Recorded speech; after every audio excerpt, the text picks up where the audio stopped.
Angelicus and Sperb. Welcome to the 22nd episode of Sperb Herbs. Thank you very much. Today we have an interesting herb. It's different. It's definitely on the not on the super frequently used herbal side of things. I was actually kind of surprised. I used 3 main textbooks and only one of them had a real legitimate entry on this, which I love because that means this is an obscure herb and I get to learn a lot about obscure herbs, and that's what we're doing today. Today we're going to be talking about Zi Su Geng, Perilla or Perilla Stem. Now, notice I was kind of talking Zi Su Geng a little bit strange. I'm using the Chinese tone marks because we're going to find that's kind of an important thing we're going to go over today. Not that we're talking about tone marks, but there's a word that we're going to talk about today that has very different tone marks. So this should be a really interesting episode of Sperb Herbs. I appreciate you guys joining us, and let's get into it. So, if you are an acupuncturist, this podcast, as well as others, are approved for California Acupuncture Board continuing education units and NCCOM, or National Certification Commission of Acupuncture and Oriental Medicine, professional development activities at a very reasonable cost. Please check us out at www.integrativemedicinecouncil, that's COUNCIL.org. Also, I have written a couple of books, including Integrative Pharmacology, combining modern pharmacology with integrative medicine, and Playing the Game, a step-by-step guide to accepting insurance as an acupuncturist. Both of these are available at the shop on www.sperbsherbs.com. I do have another book that's in the pocket, and I am just kind of figuring out exactly how I want to get it published. But that is ready to go. Probably needs a little editing, but other than that, I've re-edited it a lot, but I need an outside editor. But other than that, that's ready to go. So that keep an eye on the in ear out for that one as well. So all right. So today, as a little something different, remember we always do something a little bit different on Sperb Herbs. I thought we would get into this sort of idea. We've talked about herbs regulating qi or moving qi or something along those lines in the past. I thought we'd do a little bit deeper dive into that and actually into some of the Chinese terms that are involved in this, because there are subtleties there. And I'll be honest with you, as someone who was trained in the United States, I have tried to kind of learn these words. I do speak, as you guys know, a little bit of poor Chinese, but so I'm fascinated in the original Chinese herbs. Thought I had a bit of a handle on it, found out I did not. So this is really exciting. We get to talk about some of the terminology around this, as well as explaining some important concepts. And so that's what we're going to do next. And with the title of Qi Constraint, Depression, Stagnation, let's go. So this week's herb is in the category of herbs that regulate qi. And this is a very common term, regulating qi in Chinese medicine. And this idea of regulating qi is predicated on the idea of the qi not moving or not moving properly. And so that's what we're kind of getting into, and that's why we're talking about it today. I am kind of sidestepping the entire explanation of qi right now. I have that coming up. I think I have it penciled in for episode 25, so a few more episodes, and we'll have a big thing about what is qi, which I think is really important. I found some good materials on it today while I was researching this. But for now, I'm not going to get into what qi is or any of that sort of stuff, but let's assume it exists and is not moving properly. That's the bottom line that's happening here. The herbs in this category function to move this sluggish or stuck qi, and that's really what we're talking about here. Of course, there are manifestations of this improperly moving qi that present as signs and symptoms. This is one of the disease states of Chinese medicine, or what we like to call zheng, or patterns in Chinese medicine. And so one of those patterns is the qi is not moving properly. So we're going to get into that. And it has some very specific signs and symptoms. There are some general ones, which I'm going to list for you right now, but there are also some that are very specific to when it affects specific areas of the body or organs of the body. So these signs and symptoms, general signs and symptoms, can include distension or bloating, pain is a big thing. One of the things in Chinese medicine, we say when something isn't moving properly, whatever that is, there can be pain. And so qi not moving properly can cause pain, irritability, mood swings. So there's a lot of psycho-emotional stuff on this list. Frequent sighing. Have you ever noticed, sometimes people just go, and they'll do that frequently? That is a very clear sign that there's some qi constraint, depression, stagnation happening. And so keep an eye on that. And then, you catch it in yourself. There are just times when I just do that and I go, oh, must have some liver qi going on, liver qi stagnation. So also some other signs include a gloomy feeling or a mental depression. We're going to find that depression is an important word here. A wiry pulse. So remember, in Chinese medicine, we look at the pulse and tongue for whether there are disease states or patterns, conditions happening. And a wiry pulse is very closely associated with qi constraint, depression, stagnation. I'm going to make that narrower as we go along, but for now, that's what we're talking about. So a wiry pulse is important. And a wiry pulse is often described as if the pulse were a wire being pulled on either side, and it hits all three fingers at the same time. So that's a wiry pulse. It can also mean other things like pain, but as I said, pain is stagnation. So, is that really a difference? And finally, the sides of the tongue may be either normal or slightly red. So those are all different signs and symptoms of this. There are, as I mentioned, additional signs and symptoms based on where the qi stagnation may actually be. And we'll talk a little bit about that, probably not get too much into signs and symptoms. We'll do that on individual herbs in the future probably, but we have that to look at. So the most common causes of qi stagnation is emotional strain, irregular eating, excessive physical work, and or lack of exercise. While all emotions may contribute to stagnation of qi, anger, frustration, worry, and pensiveness, as well as resentment, are the most common emotions that will cause stagnant qi. And it is these emotions that are really important. Like I said, that depression earlier, emotions in general are very important in this whole topic today. So keep that in mind. Chinese medicine says it's okay. You want to feel emotions. That's important to feel emotions. That's human to feel emotions. But when they get out of whack, that's a technical term from Sperb's vocabulary.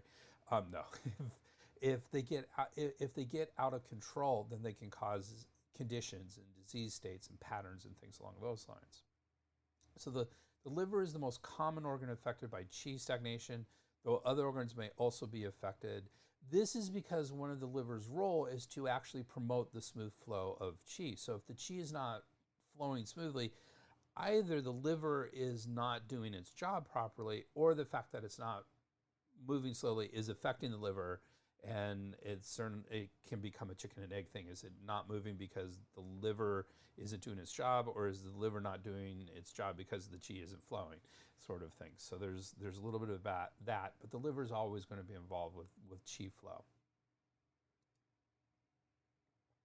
And all that we just discussed comes from a major, at least in English, foundational textbook of Chinese medicine.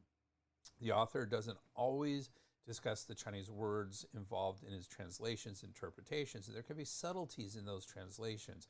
This is Maciocha.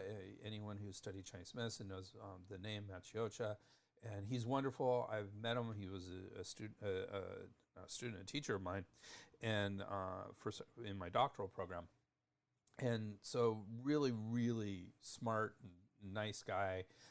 And his later books, as he did revisions, he got a lot better at including Chinese terms in what he was discussing. But when it kind of comes to this area, he never kind of got there. And I kind of understand why now after going through and doing the setup. And we'll talk about that at the end. So there are several words involved with the concept of the qi not moving properly. I'm being specifically non-specific here. So the qi doesn't move properly, and then there are Chinese words that help explain that. And these words include zhi, yu, bushu, and possibly shi. So we're going to talk about all these words and one more that is really important. So let's discuss them. Let's start that process. The first word on the list is zhi. This is often translated as stagnant, stasis, or sluggish. The Practical Dictionary of Chinese Medicine, which has kind of become a standard dictionary, especially for some authors. A lot of publishers will say that their works need to be in alignment with the Practical Dictionary of Chinese Medicine. I don't always agree with the choices that are made in the Practical Dictionary of Chinese Medicine. Some of them make fairly straightforward, simple terms into much more complicated technical terms, but I love the precision of it, and I think it's really important. I think it's a huge step forward in our profession that we have a place where we have a common terminology. And the reason why this is an issue is because we're translating Chinese terms, and there's always a little leeway when you translate from one language to another, and this makes it a much more technical equation in the process. And I think that makes our medicine and our understanding of our medicine, at least from an English side of things, much more precise and easier to communicate and understand. So I think this is really important. It came out in 1998, so it's a little over 20 years old. And it's written by two gentlemen who are really important in foundational, lots of foundational books as well, as in addition to the Practical Dictionary of Chinese Medicine. So Wiseman and Ye are their names. So the Practical Dictionary of Chinese Medicine defines the term zhi as sluggishness of movement, particularly of qi and the food. So it can refer to food stagnation, and that is a condition in Chinese medicine, food stagnation. But we often are thinking in terms of qi stagnation in this case. Volker Scheid is another author in our things, and he's really an amazing guy. He's not only an acupuncturist, but he's a scholar of the Chinese language and Chinese history. And that's interesting because there are other really good scholars of Chinese medical history, but they're not Chinese medical practitioners. So Dr. Scheid, I believe it's Dr. Scheid, brings in a very interesting perspective as being an acupuncturist and being a historian. And he wrote an article in 2013 talking about some of these words that we're talking about here. And he agrees with this translation of zhi as sluggishness of movement, particularly of qi and the food, and contrasts it with our next word, yu. So zhi, just so you know, is zhi, and it has the fourth tone mark, so it's zhi as the fourth tone mark. And this new word, yu, is yu, and again, it's fourth tone mark, so the fourth tone mark goes down sharply, so yu. Yu is translated as stagnation, and you'll see why in a minute, why I'm making such a big deal about this. So yu is translated as stagnation, depression, blockage, or constraint. So I've often heard this term as depression, and we'll see why in just a sec. Volker Scheid prefers the translation of constraint. So he, in this article, 2013 article, he talks about it and translates it as constraint, and I think that is a common translation. But the Practical Dictionary translates this as depression, and I think that term has gotten some good traction in Chinese medicine. And at first, when I hear this word, when I first heard this word in our field starting to catch on a little bit, I started saying, oh, well, that's sort of a weird word, and it doesn't quite fit. You know, I think of it as a mood disturbance. You know, you're depressed, you have depression. And yet some of my elders would say, no, it's a good translation of this. Let's play with this. So it actually is, as I've explored it over the years, and I like the word depression. I understand Scheid's penchant for constraint, which I think is just as accurate, but maybe not as nuanced a word as depression would be in this case. So let's see what the Practical Dictionary, how that defines depression, or this word yu. They define this as stagnation, so again, similar to zhi, reduced activity. In physiology, depression refers either to depressed qi dynamic, frustrated physiological activity, in other words, it's not flowing the way it should be, or to flow stoppage due to congestion. The term also describes inhibition of normal emotional activity, expressing itself in the form of oppression, frustration, and irascibility. In practice, depression is usually qi stagnation due to affect damage or mood damage, damage from those emotions we talked about earlier, and is therefore more restricted in meaning than qi stagnation, zhi, which may be due to other causes. So there we have some really good differentials to hang our hat on. So this word does imply mood, that there is some sort of emotional aspect to the qi depression or the qi stagnation that zhi doesn't add in that nuance. So again, by exploring these words, we get to kind of understand these concepts a little bit more. And you might be sitting there going, well, why does mood get into all this? Because in Chinese medicine, we're holistic. We say that physical aspects will affect emotional aspects and spiritual aspects and all sorts of things. And so we have to look at the body as a whole. And so these all play a role together. So looking at this definition of yu, yu seems to pertain more to emotional aspects and probably liver qi, because the liver is the heart is called the emperor of emotions, and every emotion affects the heart. But the liver, because it is in charge of moving qi, every emotion can affect that movement of qi. We describe motions, when we describe our emotions, we talk about this stagnates qi or that scatters qi. So for example, fright scatters qi.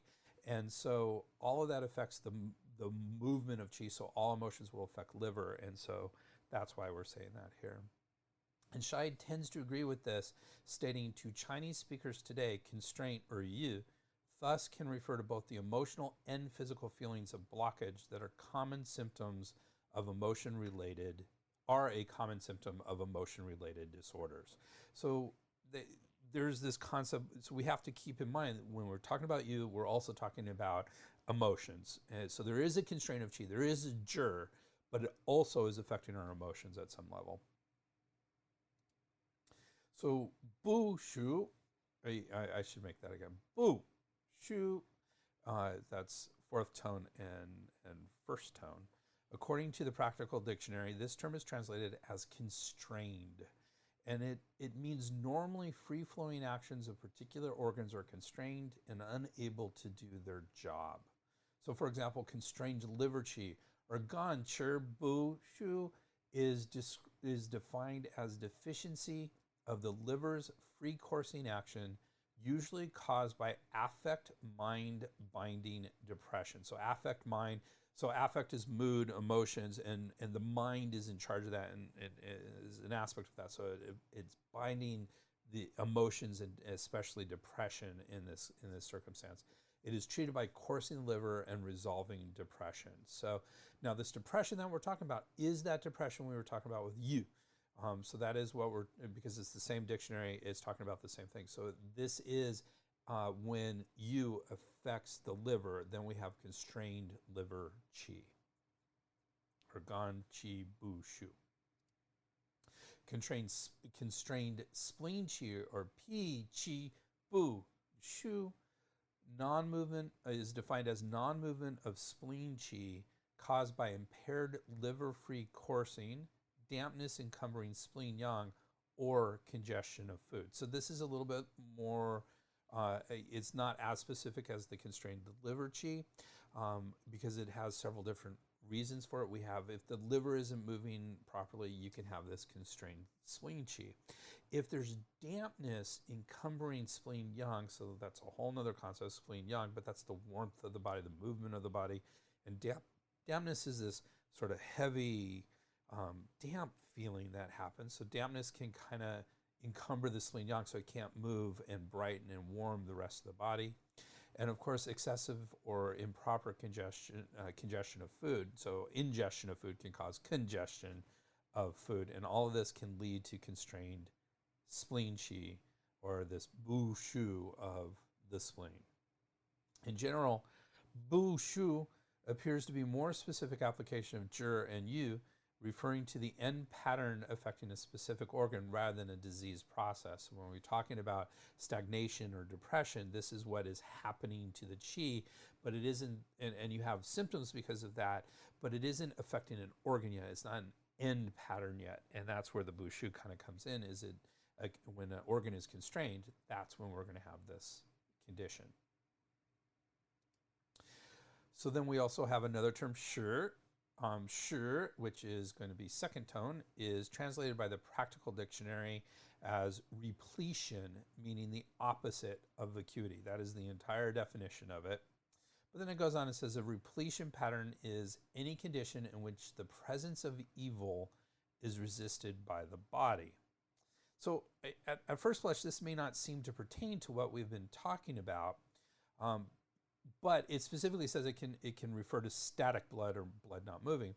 But at least in my training, was often confused with the idea of zhi and yu. Like the first Chinese word that I read in this whole, that I learned in this whole thing was shi, and that to me meant repletion and also stagnation.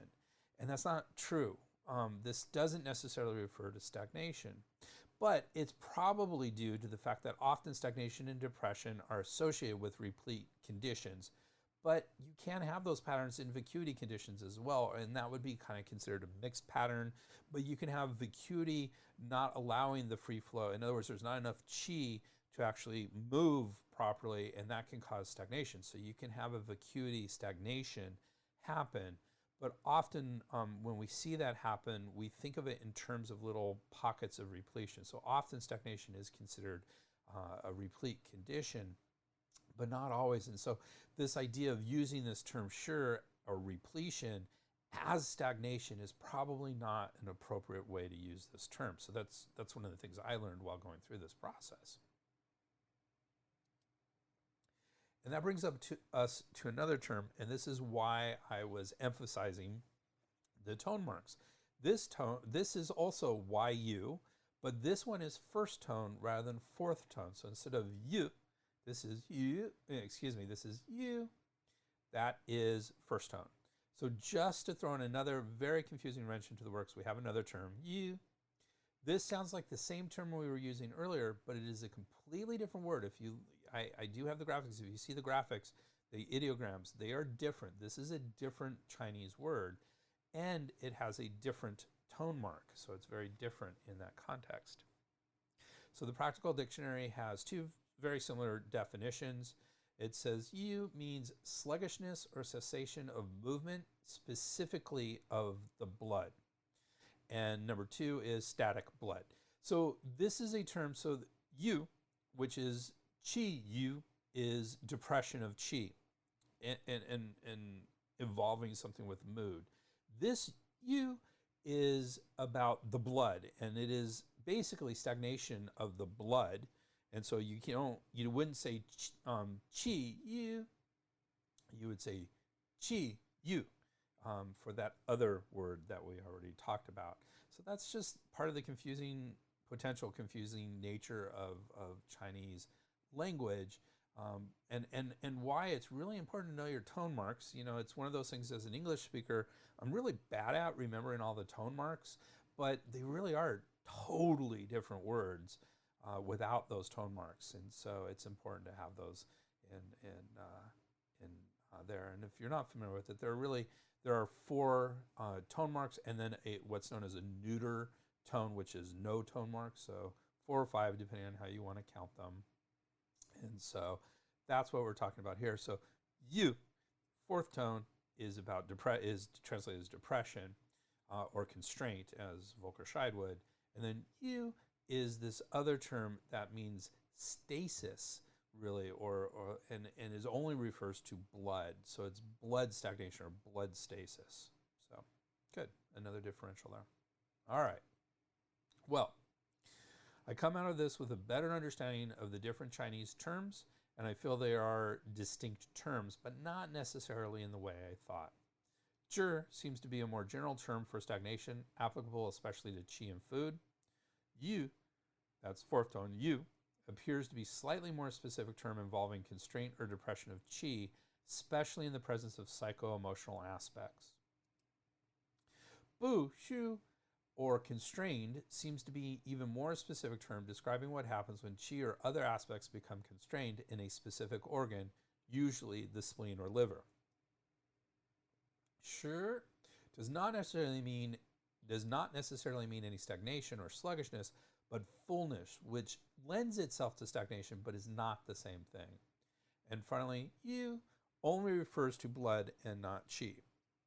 There are many methods and approaches for treating these various conditions in the derivatives, and there are very specific technical terms for these methods. And that's a whole nother thing we can get into, how do you deal with constrained qi versus depressed qi, and what is terminology around that? We're not going to do that today, but there is that whole aspect of this to look at. In Chinese herbology, one of the most important categories of herbs for treating these types of conditions is herbs that regulate qi. In this context, regulate qi means to move qi or make it less stagnant or sluggish. And that, ladies and gentlemen, brings us to today's herb, which is a member of this category. So today we're going to be talking about Zi Su Geng, or Perilla Stem, and let's get into it. This belongs to the family Labiataceae, which, if you're looking at it, it's a little bit more obvious. It's Labiataceae, and it actually means lips. Labia means lips. So Labiataceae is the family for this. And we're going to see that may or may not be exactly right. Species is specifically is Perilla frutescens L. Brit. And I need to figure out what that L. Brit means. I'm going to do something different on that, because I'm seeing this a lot as I go through these herbs. I'm not sure exactly what it means, but it's part of the species nomenclature. The medicinal part includes the stem. That's it, just the stem. Other parts are used as Chinese herbs and are arguably, I don't think a strong argument, I think it very much is more important medicinal substances. So in particular, these include the leaf and seeds. So we have Zi Su Zi for the seeds and Zi Su Ye for the leaf. And the English translation of Zi Su Geng is Perilla stem. So Zi Su is Perilla and Geng means stem. So that's where this comes from.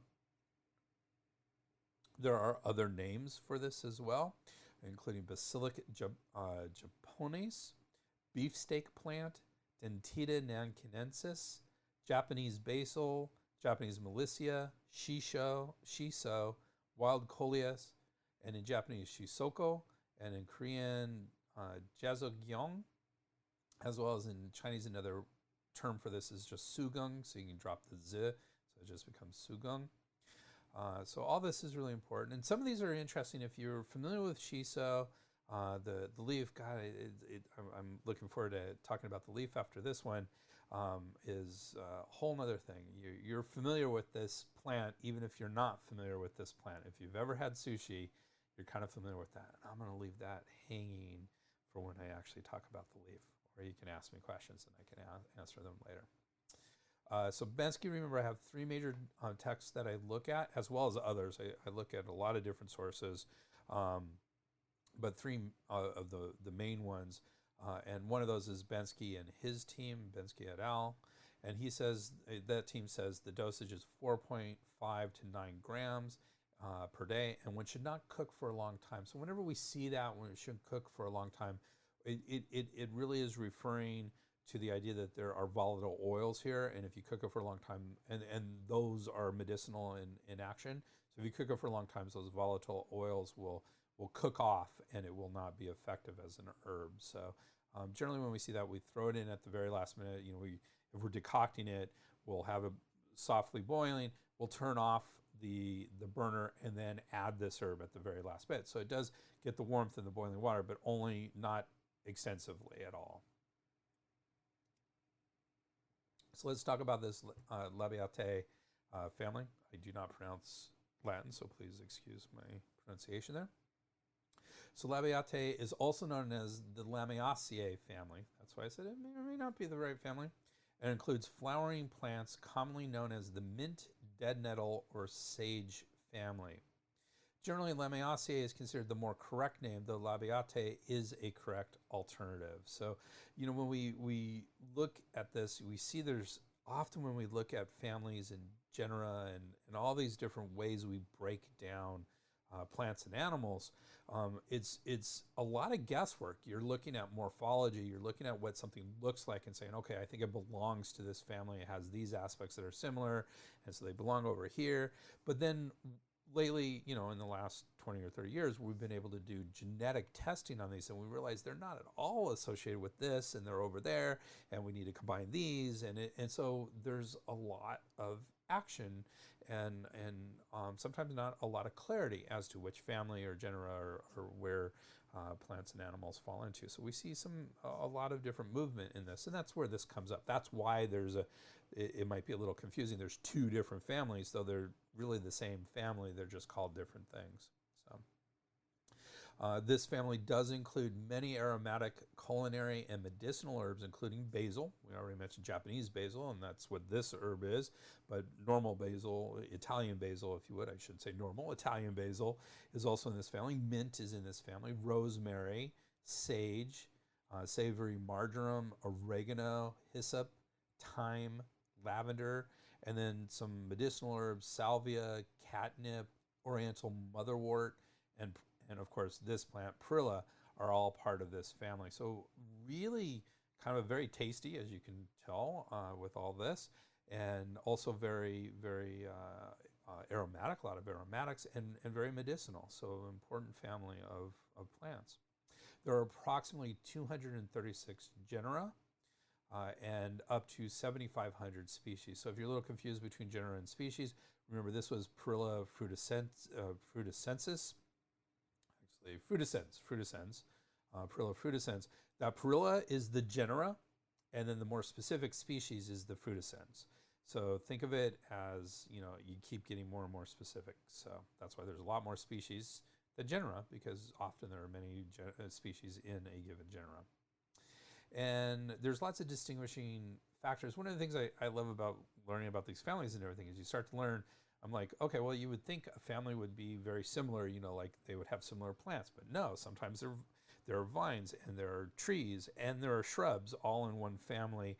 And so I don't usually throw that out there, but it does look like flowers are usually bisexual in this family, which I'm not going to get into the biology of flowers right now, but that is an important distinction.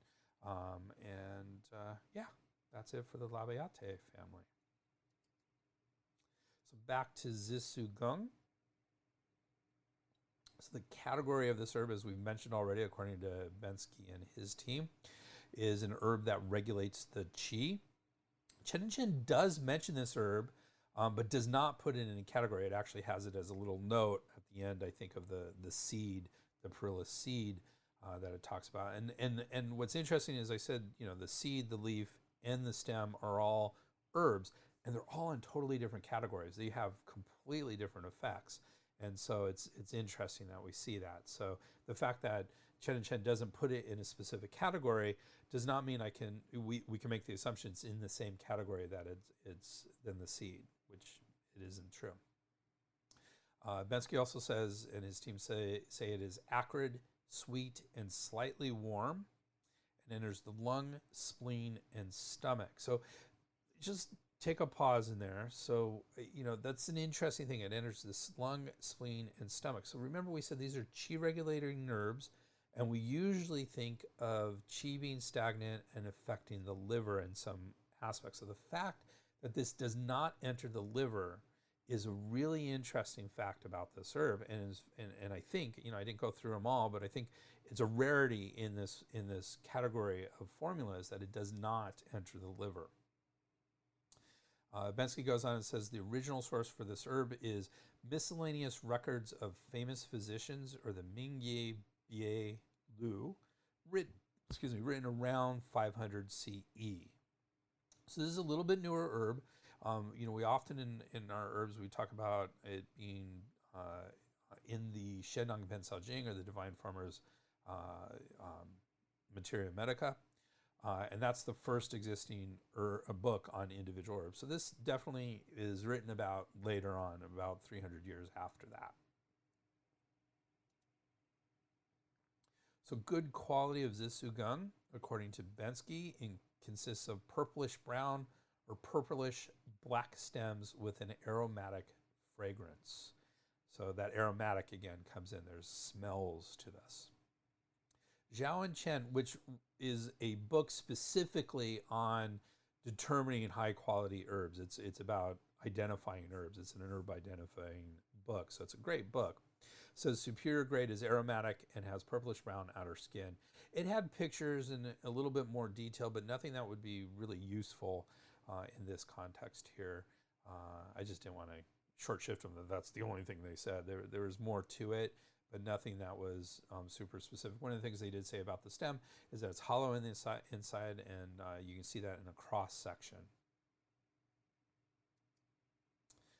So what does this herb do? What are the Chinese medical actions? So according to Bensky, Zi Su Geng has a couple Chinese medical actions, only two. It expands the chest and benefits the diaphragm. Remember, it enters the lungs, so it makes sense that it does these things. It expands the chest and benefits the diaphragm. And it calms the fetus and stops vomiting. So the spleen stomach is our digestive thing, so that can be the vomiting aspect. But that calm the fetus is an interesting, very interesting aspect of this herb, and we'll talk about it in a little bit more in just a minute. Zhao and Chen, that herb identification book that I was talking about earlier, is similar, saying it rectifies qi. So rectify is another term we will sometimes use instead of regulate. It means it puts it in its proper place or movement in this context. Expands the center, relieves pain, and calms the fetus. So it does definitely hit that calm the fetus, but it also relieves pain. That's an interesting aspect of this. And again, it speaks to if pain is caused by stagnation, and this is moving stagnation, then pain will be relieved.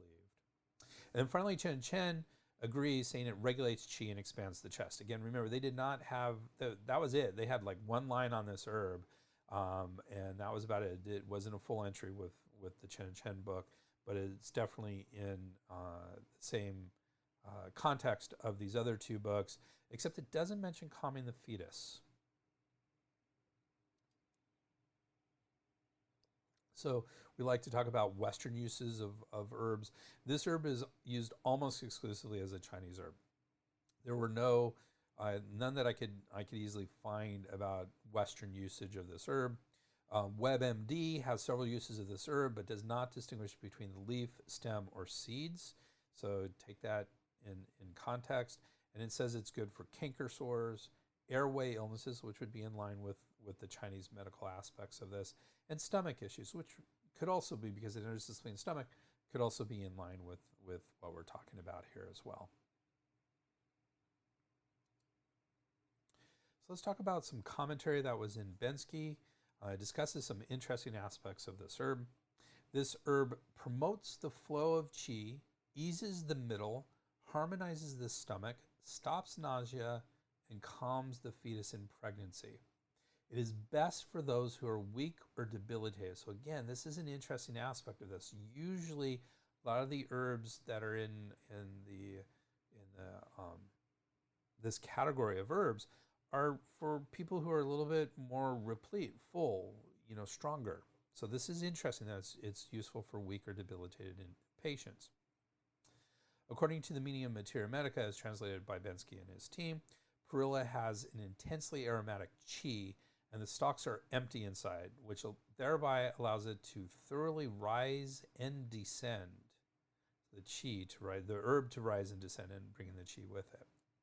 In the middle, it opens the chest and diaphragm, awakens the spleen and stomach, disseminates and transforms the mucus, and releases constrained clumps in order to ease qi stagnation. So again, similar. I think the interesting word here is thin mucus. That's new to what we're doing, and it actually is a part of the use of this herb is thin mucus. So keep that in mind. We have a little bit more on that. They also translated a passage from Chen Shi Duo, and he said this herb is a wind herb which excels at calming the liver. When earth is restrained, so again, they're talking about the liver, even though the liver is not really on that list of meridian or organs entered. But remember, there's controversy over this. Some other texts might say this is a liver herb, but This text did not. So it's a wind herb which excels at calming the liver. When earth is restrained by liver, so earth is the spleen and stomach, the usual result is diarrhea. If liver wood, that's the element of the liver, if liver wood is not calm, the spleen earth does not obtain nourishment.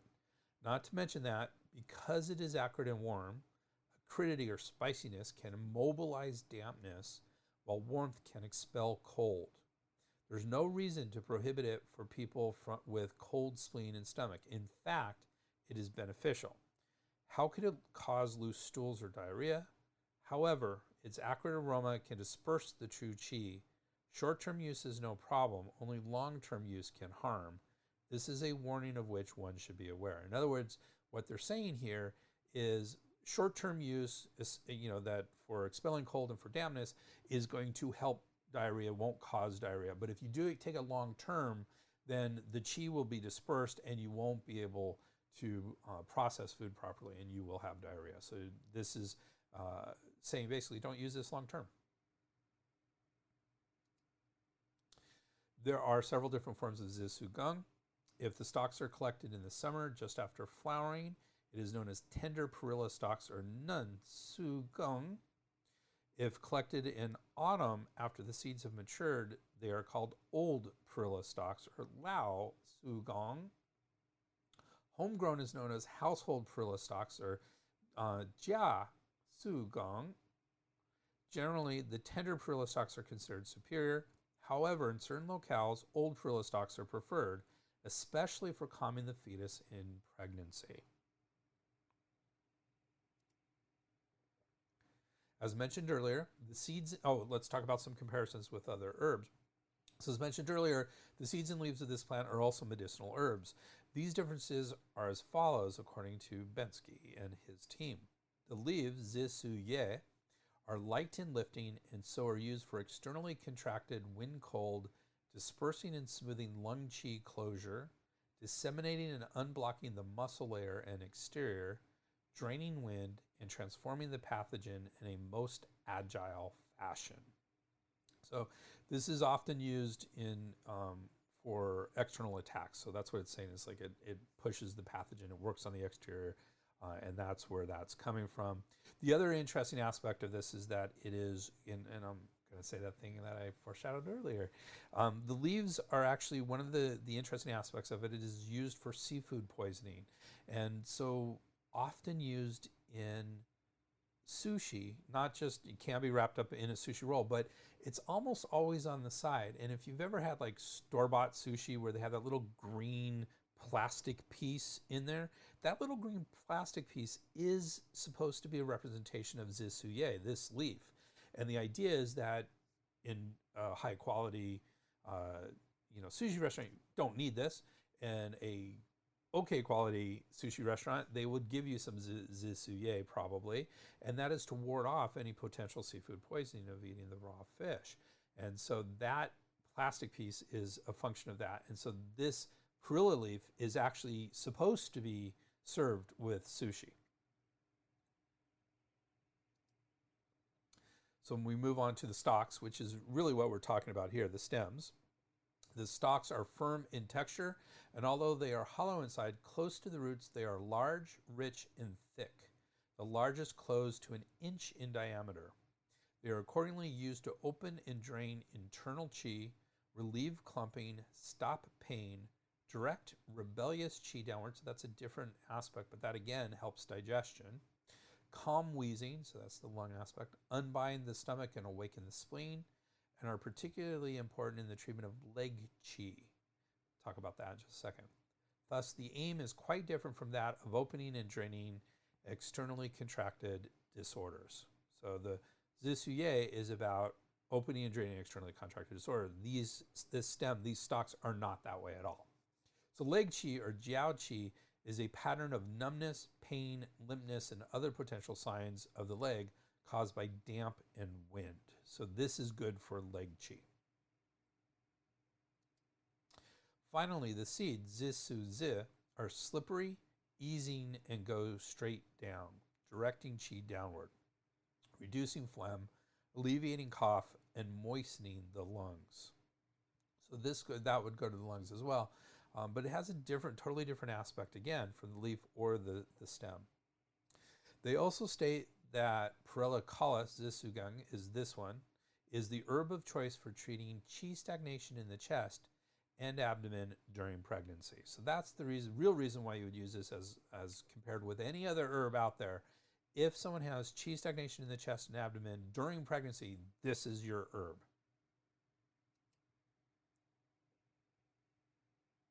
Let's talk about some combinations. There are several combinations of this herb with other herbs. For leg qi, the Mirror of Medicines, a text, recommends combining with Angelica pubescentis radix or Du Huo and Atractylotus rhizoma Zhang Chu. In Rectification of the Meaning of Materia Medica, another text, they recommend Ariaceae semen or Bing Ling. This is, I always think about it, I always know it when I'm writing it, and I always forget about it. Betel nut, it's betel nut, Bing Ling, is the recommended combination. For middle burner qi blockage caused by the liver accosting the spleen, add Cyperia rhizoma or Shang Fu. Zi Su Geng harmonizes the spleen qi while Shang Fu relieves the liver qi constraint. This combination is also quite good for morning sickness. Platycody radix or Jie Gong raises by nature and enters the lung, while Zi Su Geng directs downward, and besides entering the lung channel to ease the chest and diaphragm, also enters the spleen to ease the middle burner and ensure the smooth flow of its qi. This pair contains one herb that raises and one that directs qi downward, thus restoring the normal qi dynamic and relieving constraint in the upper and central areas of the body. We like this. We like these opposites because it allows the body to kind of do what it needs to do. This combination excels at opening upper burner constraint and unblocking stagnation and smoothing and disseminating the flow of lung qi to alleviate cough. And that, we have a little bit more. It is therefore frequently used when cough, wheezing, and or stifling sensation in the chest and diaphragm are due to lung qi constraint.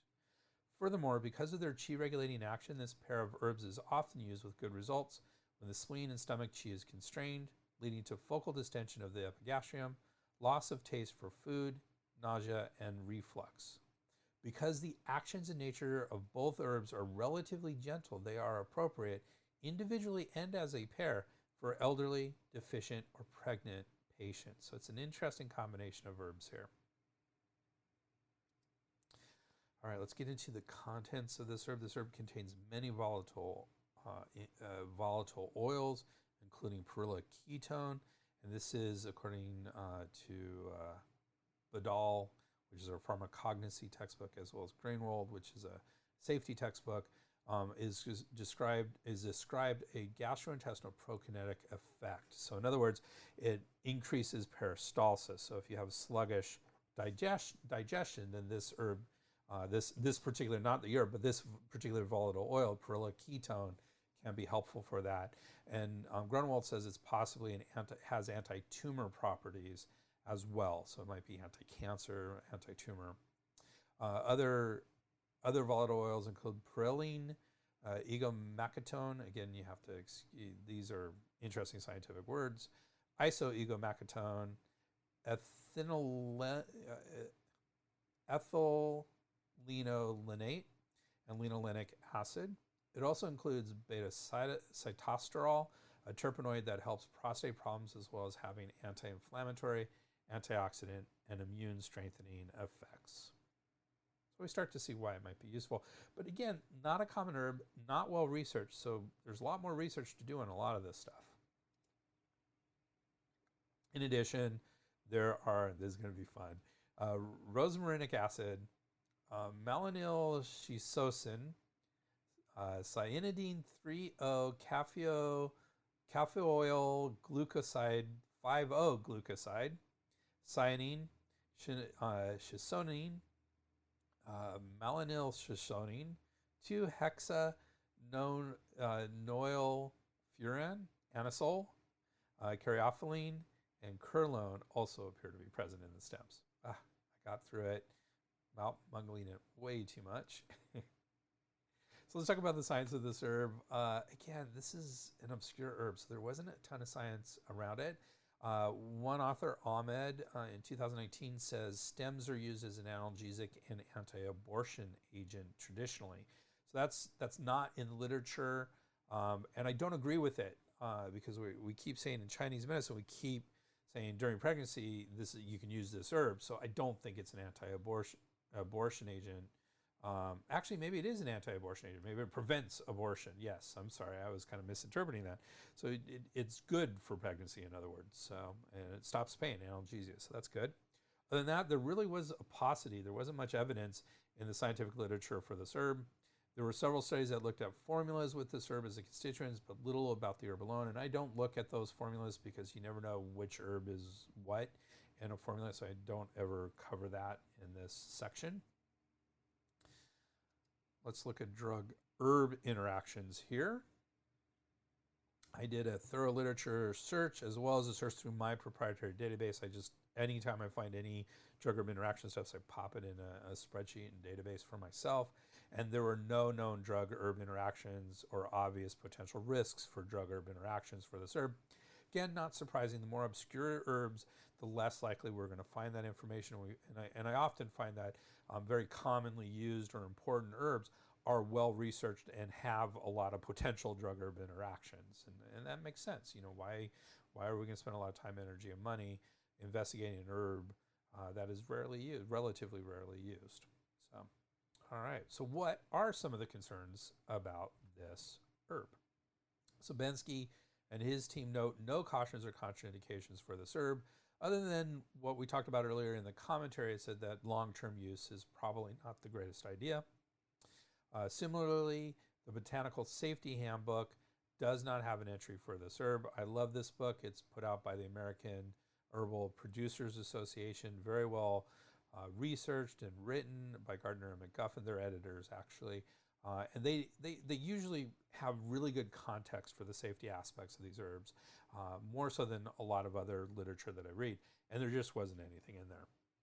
Since it is considered a culinary herb and an actual food substance, there should be little concern for ingestion of this.